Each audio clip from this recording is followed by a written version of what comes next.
recording. I'm going to begin this event with a land acknowledgement. I'm starting this meeting on the unceded lands of the Abenaki Nation, who are historic members of the Wabanaki Confederacy, with the Maliseet, Micmac, Passamaquoddy, and Penobscot nations. That's all we've got for now. Their lands are the coasts, forests, waterways, and mountains of Probably Maine. ridiculous that I have all these sheets. And their descendants have stewarded and protected this land and Since I their don't cultures use any of them. against unbelievable odds. I am grateful to them for that and for the stories they've shared of their experiences and their values. I am committed to seeking a better understanding of the full history, past and present, of these lands and cultures and my place among them now. I offer this statement in acknowledgement of me and everyone who lives on colonized lands, with a request that we consider what reconciliation, repair, and truly honoring these nations and people could look like. And I acknowledge that this statement on its own is just one small step. So thank you. Now I am delighted to introduce you to the Constance H. Carlson Public Humanities Prize. So the Maine Humanities Council has been awarding this prize since 1988. It's named after Connie Carlson, as we know her in the office. She was the first female president of the University of Maine system and a huge champion for public humanities here in Maine. This prize is in recognition of Mainers who have made a significant contribution to the public humanities in the state. It's gone to historians like Joseph Conforti and Donald Sochtoma, to poets and authors like Gary Lawless and Monica Wood, and to others who have made a big difference in their communities, like Billy Gammon, who was instrumental in the founding of the New Orleans Living History Center in Livermore Falls. Over the years, this prize has evolved, and its criteria today are even more specific about what the public humanities are, its crucial role, and the different forms it can take. This prize recognizes a Maine resident who is involved in the public humanities and who is using it to foster agency, connection, and engagement, to emphasize or increase diversity, equity, inclusion, accessibility, and justice, and who represents or engages with communities that have traditionally had the least access to humanities resources. Before we go into the next part, I just want to thank the selection committee that went through many, many nominations for the Constance H. Carlson Public Humanities Prize this year. And they were Tam Huynh, Executive Director of the Holocaust and Human Rights Center, Darren Ranko from the Department of Anthropology, the Senator George J. Mitchell Center for Sustainability Solutions and Chair of Native American Programs at the University of Maine, Maya Williams, Poet Laureate of Portland, and Sama Abdurraqib, Associate Director of the Maine Humanities Council. I served on this committee as well. I am now going to hand this off to Maya Williams for our first Constance H. Carlson Public Humanities Prize of the evening. And Maya, take it away. Thank you, Diane. So the thing about Joseph Jackson, AKA OG Speaks, is that his words are very useful in his advocacy, and he's the type of person who is willing to advocate for you because he loves you. And his love for his fellow formerly incarcerated folks, and also folks who are still inside, currently incarcerated, his art and his advocacy is beautiful, and I'm very honored. And also, this is a very privileged way to say, on behalf of the Maine Humanities Council, I award you the Constance Carlson Prize. Take it away, Joseph. First of all, I want to say thanks to Maya, who is the Poet Laureate of Portland, and whose work I admire really, a lot. and also Maya's friendship. I just for her to be introduced to me is really an honor. I'm honored to receive this prize. I really thank the Maine Humanities Council and all of those who felt that I was worthy, for this award. I'm trying not to be humble, but I think the first thing I want to say is that I didn't get here by myself. I feel like that there's a lot of people that supported me to get here, and the work that that took place was a collective effort. One of the people I want to thank is I want to thank my wife who's sitting next to me. We're about to celebrate our 4th year, and I don't know that when she married me that she knew that she was married a man who was also married to a movement. And so I want to thank her for her patience and for her support and continuing to just sit beside me while I do this. I also have to thank my teams. I have people that not only believed in me and kind of like just followed me and helped me collectively build this thing where the message of prison reform is now resonating. My teams at Maine Inside Out, my teams at Maine Prisoner Advocacy Coalition, my team at Maine Youth Justice. When I first came out, I felt like I was by myself, and I didn't feel like, that I had a lot of folks that was on my side. And now I just feel like I got, a lot of beautiful people that, just standing beside me and holding me up when I feel like I'm tired, so, and that the dream and the thing that, now is being recognized is something that we collectively share and hold. I know many people looked at and saw the newspaper and saw, my account, one of my most cherished accounts of how art and humanities go together. And first I want to say that I have a connection to Maine Humanities that probably Maine Humanities doesn't even know. When I was inside, before I started taking college classes, before any of that happened, I was a literacy volunteer tutor.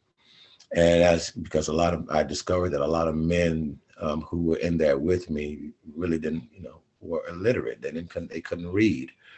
And I took them to a class that Maine Humanities Council offered on the inside, and it was called New Books, New Readers. And I don't know if anybody know about New Books, New Readers, but I took my class and the guys that I was teaching to New Books, New Readers. And it was that volunteer that came in, to do that class is the one that talked me into going to college, talked me into pursuing my education because, men were asking me to help them get their diploma, high school diploma, and that's all I had. So I want to just share that, it was somebody from Maine Humanities Council that really kind of like, helped support me and get me to where I am today. So it almost feels like I'm come full circle. As a poet, as a person who's been out here using art and art as a form of activism, I want to talk a little bit about the power of the humanities. I'll just a little. And one of the things about the power of humanity is, and it was shown to me many, many, many times, not only the time when, I was talking about the young man standing up on the stage and offering his apology, but we did a play before teachers in Lewiston at the beginning of the school year. All the teachers came together from the school district, to prepare for the school year, and they invited Maine Inside Out to come in to do a performance. And a couple of young men whom actually grew up and went to Lewiston Middle School and elementary school were part of our play. And this one young man at the end of our performance of this play got on stage and talked about how he really needed help and support. And part of his scene was about that, and that the teachers and that nobody knew it. Teachers that were his actual teachers were in that audience. And they were so touched by it that they all walked up, and it was about 4 of them, to the front of the stage and apologized to that young man with tears in their eyes that they hadn't recognized. The power of art impacts people in many ways, but one of the most important ways that it impacts people is that it creates connection. It creates what I call like a visceral reaction to the image and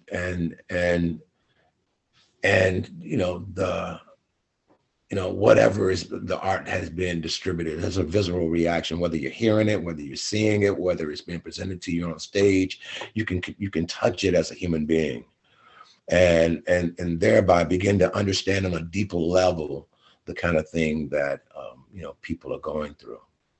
So I'll say that, and as part of acceptance of this, that the power of the humanities is something that I don't take for granted. And Shakespeare talking about pie in the sky. Well, I believe abolitionists might be pie in the sky, but sometimes you reach pie in the sky if you strive to.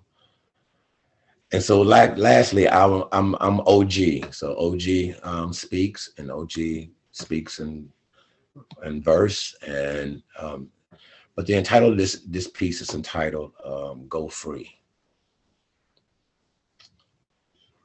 You know you done messed up when you let OG go free. Not that high school dropout that was deaf, dumb, and blind, ignorant to how the world judged me. Caught me slipping. Past ain't worth mentioning. Like every other cat enslaved or lynched, condemned by white lenses. Behind chain link fences, you're defenseless. Senseless to build your shield on weight benches cause the boys in blue gang up like they crippin'. Gone is the missus. Gone is the mistress. Cause even in visits, they take your kisses. No space on the wall for family pictures or famous strippers. When you knew it was gonna be a bad day because the pod officer comes in not chipper. I used to use ultra bright toilet toothpaste to polish my cell toilet till it was clearer than the mirror. My wax floor gleaming like Walden Pond, early morn, dead of winter. My plastic matches pressed my shirt and breeches. OG creased up in the chow hall, making the pots glisten. Back then, there was no pay. The incentive was to do your own dishes. Working on my appealing grievances. And this oppressive system was like pushing a boulder uphill like Sisyphus. Black codes, young man. Warden said rules are for you, not for me, understand?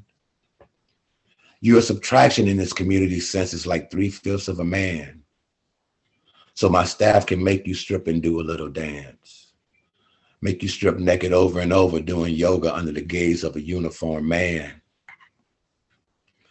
No taking knees, no begging please. Just stripped until you stripped of dignity, no copping please. But those sitting in cells filled with grief, follow me. Put your head in the book, stack up degrees. Break psychological chains to discover another eye for which to see. When freed, not heading back to the streets. Head down the town hall. Seek to erase Black codes. Seek to create a system to let all of our brothers and sisters go. I've taken on that turn. Now it's your turn. When your gate open, get ready, get set, and let's go. I'm humble. I want to thank Maine Humanities Council for this award. And yeah, thank you.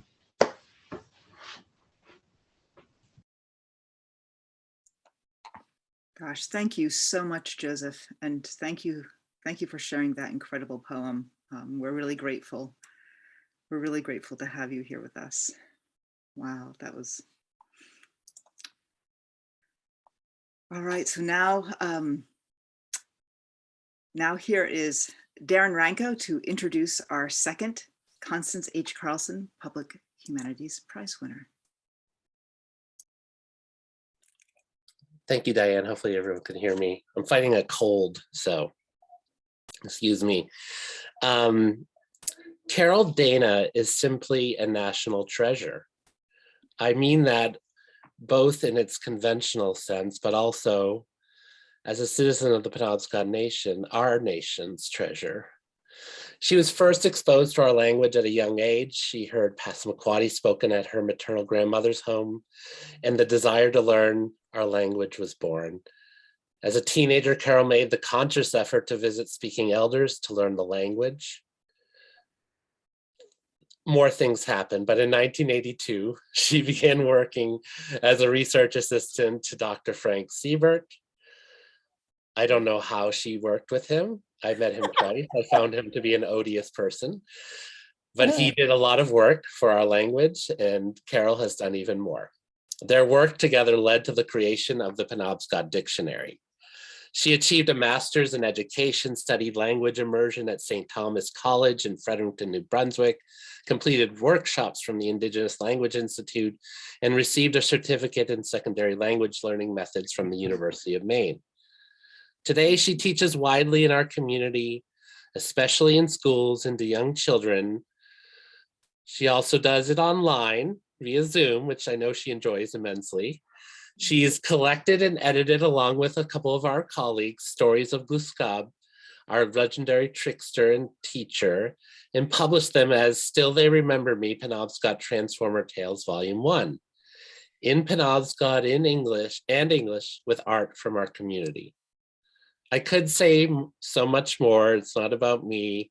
She is in the hearts and minds of so many of us, all she does for our language and our community.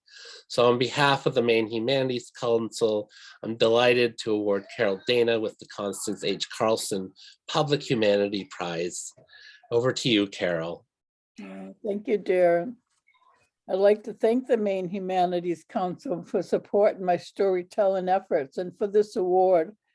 And the Bangor Public Library. I want to thank the elders from my tribe for spending time with me. You know, in our culture, the elders are called Katai or Kachai, and they were revered because that's the way our culture was transmitted through them.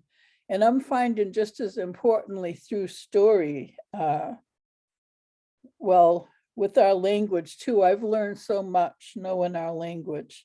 I started researching stories at the Folger Library on the Orono campus, and I collected 200 stories. So that's the body that I worked from with the Bangor Public Library for 2 years, you know, when I was physically there, and then everything went to Zoom. But I found out that stories are cosmogony, meaning it fuels our universe. So I put tobacco out for the beings in the stories before I tell them. And I started doing this and paying attention to Transformer Tales, the journal through which we got Transformer Tales. Came to us through New Alliance, you know, in prior to 1918. And they were in the International Journal of American Linguistics. And these used to be papers written for other academics, you know. So Conor Quinn was our person, our go-to for the Penobscot orthography. He's worked with Frank Siebert, and I did too in the 1980s. And I got the tribal council to adopt that language as our official language. And in the 80s, I got Barry Dana, my cousin. I convinced him to start teaching Penobscot in the elementary school, and he did. He brought in Madeline Shea, who was our teacher that we sat with a lot. And I was sitting with her one day, we were drinking coffee, and she told me, Musa, Wagawita Hazi Gachna Jipton Tuazamodi. And I knew what she said. She said, don't forget to take your cup. But it took me a month to be able to say that back to her, you know, because I grew up just speaking English. So there were things that interfered with our language. Raymond Paul is an elder. He told me, he said, you and Barry are trying to turn back a trend that started 60 years ago. So this was in the 80s. So that takes us back to 1920 when Frank Siebert started writing down our language. But he said the bigwigs in the tribe went door to door and told our people, you need to start learning English now. We got to go work in town. And a lot of them had come down from the other islands in the river. We retained 146 islands, and there was a community up there at Old Lemon. And they came down because the state was restricting their hunting and trapping, and they couldn't make a go of it anymore. So that was another way that we were losing our language. And then the elders, a lot of elders told me they got rapped on the knuckles in school for speaking Penobscot. So, you know, I figured they knew our language was our power, and that's why they tried to take it away from us. So I said the language was lost in my mother's generation, but it wasn't. Thanks to Frank and me and other people, you know, that are trying and that continue to try. And we're trying to get back to ourselves before we were colonized and interfered with. And it's a long journey, and I'm just a link in the process. I read somewhere it takes 2 or 3 generations to bring a language back. So when I worked in, I worked for the tribe with Frank under a Humanities Council, not Humanities Council, Humanities grant in the 1980s. We worked with Peter O'Meara, and he told me that Valerie Osborne wanted me to tell stories at the library. Well, I didn't have any stories then, you know, but later on, after I researched all that many, I had the idea to go to Bangor Public Library and ask them if they wanted Penobscot storytelling there. And I met Candace Joyce, so we set it up. So my language journey coincides with the storytelling. And where am I? I lost my place. I wanted to mention one of my teachers. She was at St. Mary's. It was an immersion program sponsored by St. Thomas College. And her name was Dorothy Lazore. She said that story is the basket in which we carry our language. And I thought that was really powerful. You know, you hear these things and they just kind of stay with you. Well, anyway, later on, I went to a class at UMO, I think 2003. I met Margot Lukens, and we found a real good way to teach and learn was through theater. You know, that's what we were doing. It was really powerful. So we had a group going, and we were trying to come up with plays to present. And, you know, I dreamed of plays in Penobscot. And around that time, we were thinking of that and doing that. The director of Penobscot Theater got money from National Park Service and wanted some ideas about what to do. So we thought of Transformer Tales, you know, and that's the dream of, I said, we've got to do it in Penobscot. And I pushed for, you know, you have to learn your lines anyway, right? And I had done it with the kids in the Indian Island School when I taught there. So we had 5 children from the island here, and the rest were from Bangor. And I recorded on Margot's phone all the lines that we wanted them to do, and we made note cards, and we went to rehearsals, and that was great. So what was I talking about? Oh, another idea, you know, when I hear things or read things, it was at college. Stephen Krashen said, if you can read a language, you can speak it. So that the proof of that is Conor Quinn, myself, Gabriel Paul, and some of my relatives, you know, that I taught, you know, and others who are trying to keep the Penobscot going. Gabe's good in the sister languages too, and he's been with us since 2000. So I couldn't have done it without all of them. You know, it's not about me, it's about the continuation of our beautiful life the Creator's given us. I continue in the hope our language and stories will continue, and we as a people will continue. There will be no more last of this and that. You know how they had last of the Mohegans. They said Madeline was the last Penobscot speaker, but we had Jerry Francis and we had Val Renko. And I heard we have a speaker on the West Coast, you know, could talk Penobscot. So may we continue, and our ancestors, Nagun Sozak, rest in peace. This is for Gosezanawak, who they mentioned often in the plays. Those are our descendants, as Grandmother Woodchuck urged Guskabe to consider the descendants. So may we, Dalna Bemnawak, are all our relations.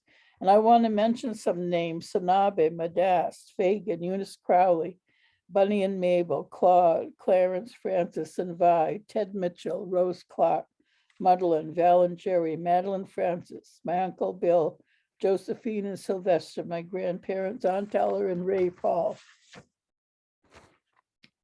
Some people ask me, how do I get to do this? And I want to quote Kluskabe in the story about Uncle Turtle. He said, he's already making use of the long life that I gave him. Thank you.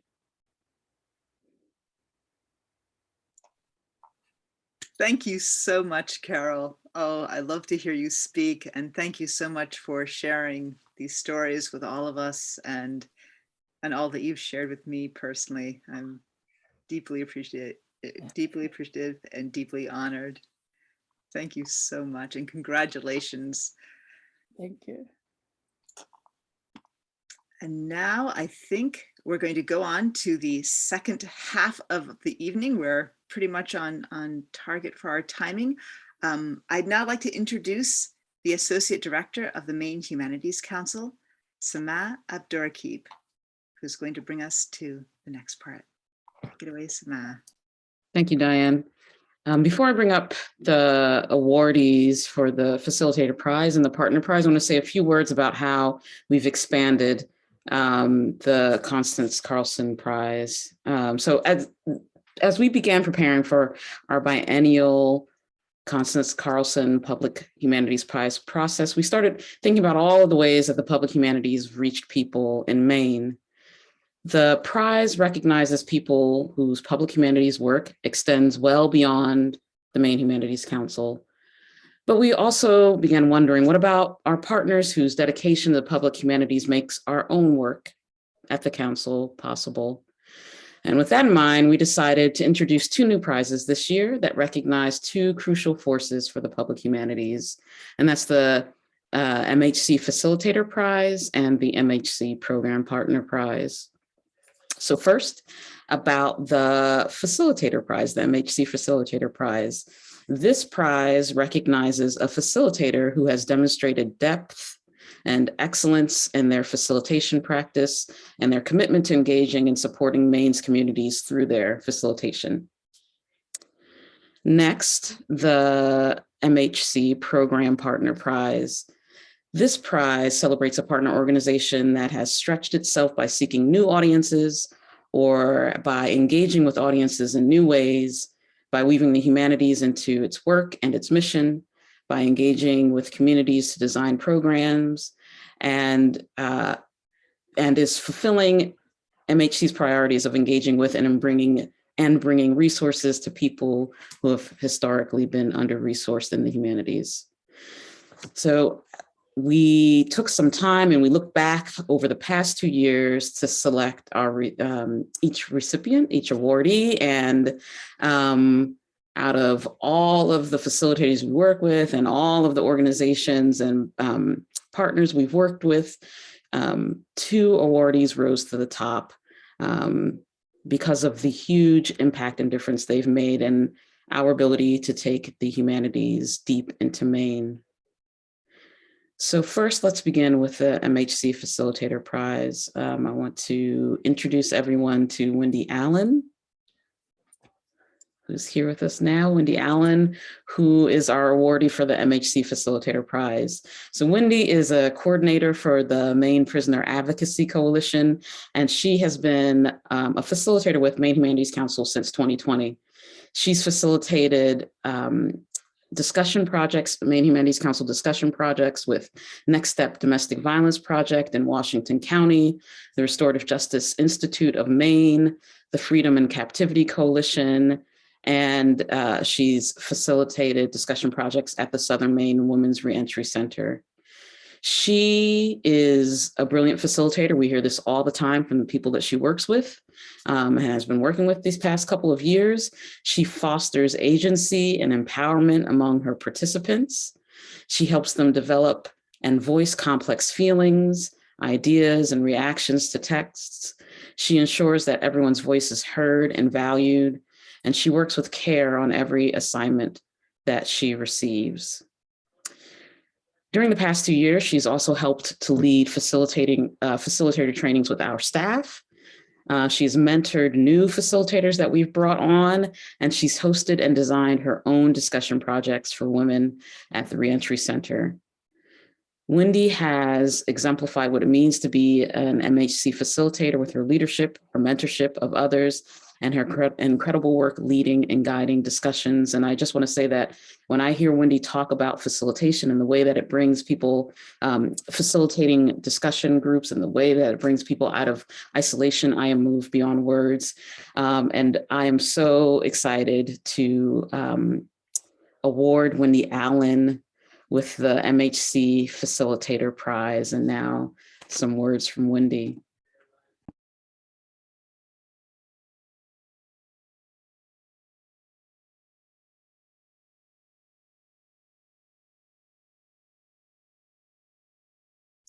Oh, Wendy, you're muted. Oh, I think I unmuted like 3 times, but all right. Anyway, it's a huge honor to be here, and I want to thank Maine Humanities Council and all those that had input on the vote for this. I never thought that I would be sitting here. So when I started with Maine Humanities Council, I was actually incarcerated at the Southern Maine Women's Reentry Center. And so when I got the offer and heard about this wonderful organization, I was like, why not give it a try, right? Well, in that time, I met some amazing people and looked up to what they were doing in the communities that I once harmed. And I wanted to be one of those people that could bring people together with open, honest communication about touchy subjects. So I started working with Jan, and they become more than just somebody to work with. They become my friend, as many of the people at Maine Humanities Council has. So hosting the first book discussion, facilitating the first book discussion with my co-facilitator, Kate Vaughn, who has become one of my best friends, was remarkable. Not only did I form a friendship, but I also found my self-worth. I found confidence in who I was and found that my voice mattered. And that allowed me to help other people and bring people together. So not only do I want to thank Maine Humanities Council, but I do want to thank the Southern Maine Women's Reentry Center, Abby Turner, for allowing that work to be done while inside. And my family, my wife, for having to listen to me prepare for these discussions and get everything in order. And oh, quiet, I'm on Zoom. So with that, I just want to thank everybody, and it's an honor, and I'm just really excited. Thank you.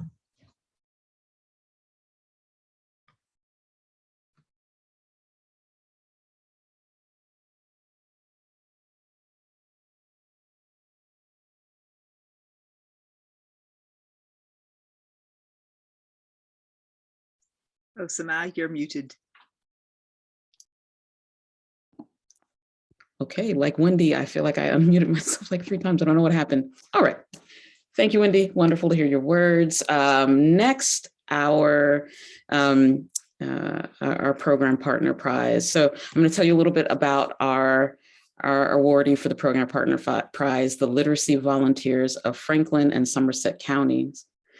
Literacy Volunteers of Franklin and Somerset Counties is a Western Maine community of adult learners, volunteer tutors, and a 2-person part-time staff. There's just 2 of them and they're part-time. We have been partners with the literacy volunteers of Franklin and Somerset counties for a very long time, 3 decades to be exact. They have a dedicated audience, but when the pandemic hit, our collaboration became a lot more complicated as we looked into different ways of program delivery.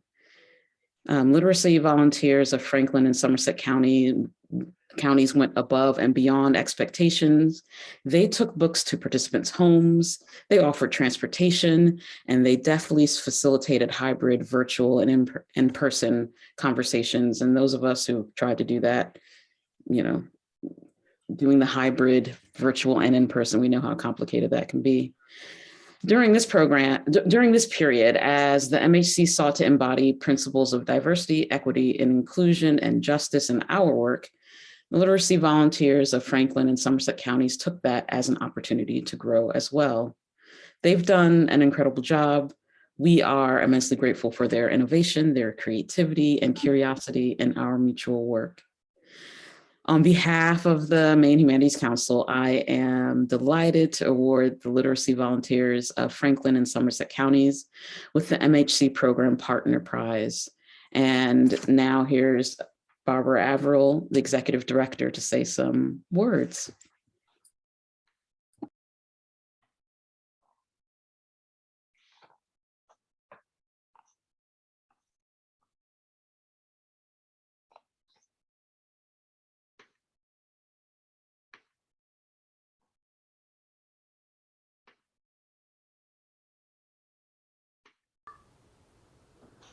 Learning is important to me.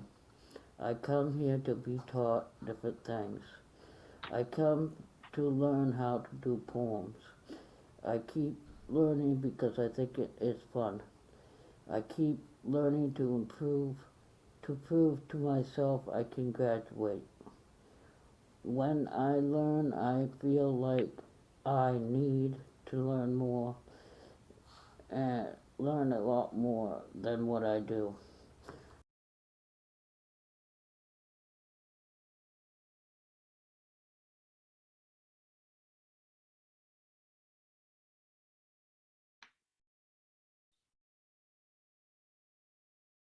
Would you like me to share the slideshow, or will be Diane will be doing that? Great, thank you. I'm going to grab the remote control. And hopefully that'll work. Greetings, everyone. I am deeply honored to receive the first ever Maine Humanities Council Program Partner Prize awarded to literacy volunteers of Franklin and Somerset counties. I am grateful to the Maine Humanities Council for their 24-year commitment to supporting our mission, and to all of our learners, volunteers, partners, and board members who learn and grow with us. Thank you for celebrating our work, and to you, all of you, for being here with us tonight. As Joanna Lads shared in her opening poem, and as Carol, Wendy, and Joseph have shared with us tonight, learning is important. I'm going to just quickly look. I don't see the little, maybe if you could move it, the slide. Oh, there we go. Thank you. Oh, there, I see my button. Okay, great. The prize winning work you are hearing about tonight from all of the recipients memorializes the power of relationship. Relationships are how we achieve our mission since 1978 to empower adults through learner-based tutoring in reading, writing, math, and technology, and to promote literacy in our communities. Sorry, I'm moving that button. There we go. Oh, there we go. Okay, great. Thank you. We learn, to achieve our vision of ending generational low literacy in our rural mountains of Maine, where limited transportation and technology are barriers. We partner with Pro-Literacy and other literacy volunteer affiliates in Maine to support tutor training and meet individuals where they are. Next slide, please. I wonder if Julia Walkling had a vision of herself as, say, you can go ahead and advance to the next one, as, say, a Miss Rumphius, when in 1998 she came casting books like seeds into the hill towns of Franklin County. Did she know that the inclusive New Books, New Readers program she created, with Elizabeth Cook as a guide, would flourish to become a veritable lifeline for rural folk during a global pandemic? We couldn't be here today without Elizabeth's well-executed facilitation and exploration of the perfectly curated New Books, New Readers book series, effectively engaging participants in thoughtful conversations and self-discovery, and preparing the foundational relationships. It truly was the group of adult learners who moved with Elizabeth into using discussions as a literacy learning platform, meeting once a month, 8 times a year, organized around themes of friendship, coming to America, resolving conflict, and the 14th Amendment. The learners taught us how to do it. Elizabeth is still with us as a contributor today. I too was invited into our learning community as a new director 7 years ago, and Cindy Welch was one of the first people I met. As a 10-year veteran participant of our book discussions, Cindy was a strong advocate of the power of the program and volunteered with us for a couple of years to move the discussion-based platform into more learning arenas, into more subject areas, and to a monthly schedule through the school year and the summer. In 2019, we called it Community Connect. Cindy still attends Community Connect with her daughter and her 2-year-old grandson.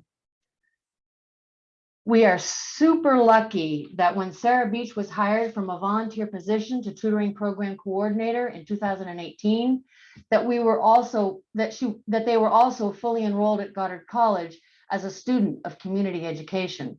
And not only that, but Sarah has been dedicated to our mission since the age of 9, when Sarah filled out an application to be a literacy volunteer and later on did so. With Sarah's full engagement, working closely with the Maine Humanities Council, we gained the confidence to share our successful discussion-based learning platform with new collaborators like Community Concepts, and we created a monthly group for parents at Head Start, now in its 6th year. Reading books parents can share with their kids. I am also extremely grateful to our board of directors who have worked tremendously hard with the strategic planning process to develop 3 learning centers in 2 counties by 2019, forming sustainable infrastructure across rivers and mountains. Community presenters joined us to talk. For example, the J Town manager and state representatives of both political parties about available services and how to access. Little did we know then just how important this infrastructure would be when the COVID-19 pandemic took over our lives. When the pandemic landed, we gathered in close with our community to form, oops, I'm sorry. I come here to be taught different things. I hit something I there. come to learn how to do poems. Just I keep quickly learning because I think it is pause fun. that and come back to, sorry, I apologize for that. There we go. Here we are. Welcome to our world. Communities. So when the pandemic landed, we gathered in close with our community to form a mobile learning plan, and very quickly we made the commitment to weekly Community Connect in hybrid classrooms.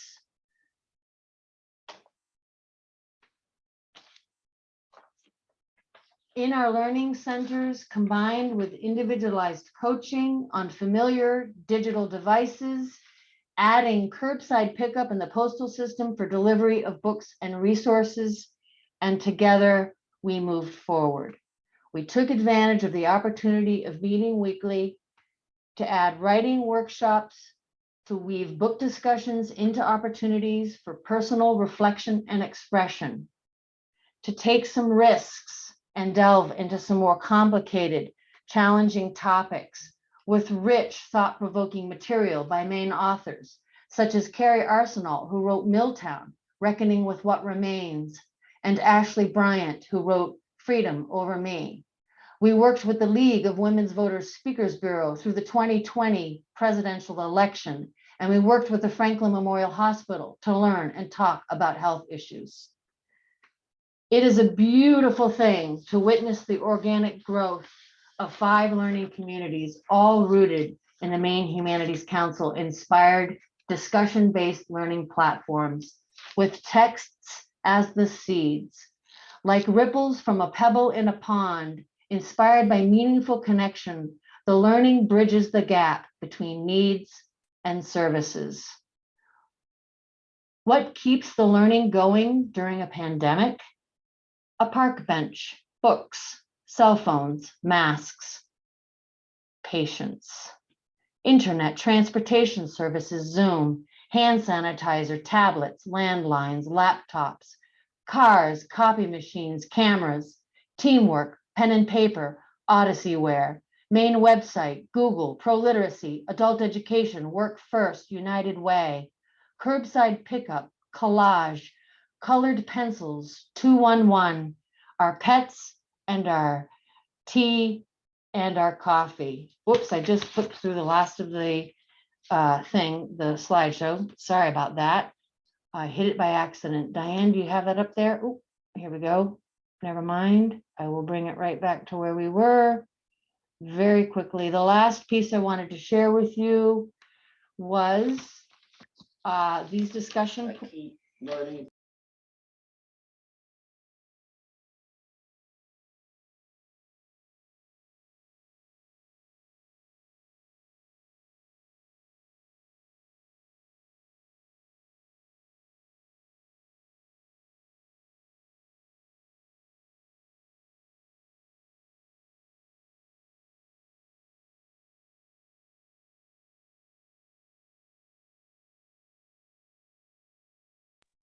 We talked about Black Lives Matter, having COVID and getting vaccinated, how to talk to people who believe disinformation, referendums, redistricting, pollution, using water bottles, clean air and water. And where are we headed? We promise to continue building learning communities in rural Maine with a focus on digital literacy skills and hybrid classrooms. We will use discussion-based learning around topics of humanities, use writing and art to tell our stories, share knowledge and information with our families and our neighbors. Everyone will be valued, heard, and empowered with literacy.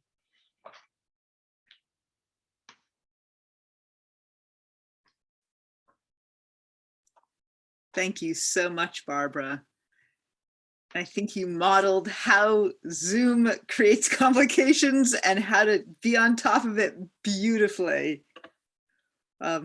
Just lovely, and brava and bravo to everyone. Thank you so much. Congratulations, Joseph Jackson, Carol Dana, Wendy Allen, and literacy volunteers at Franklin and Somerset counties. We are so thrilled to honor you with these prizes and to be with you in this work. And thank you so much to everyone who joined us here tonight. I'm so glad that you could be here.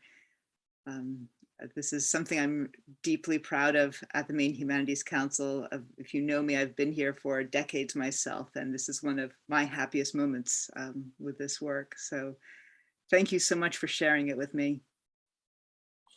I think we're all done now. So thank you, everyone. Any final comments that you want to leave? Go for it.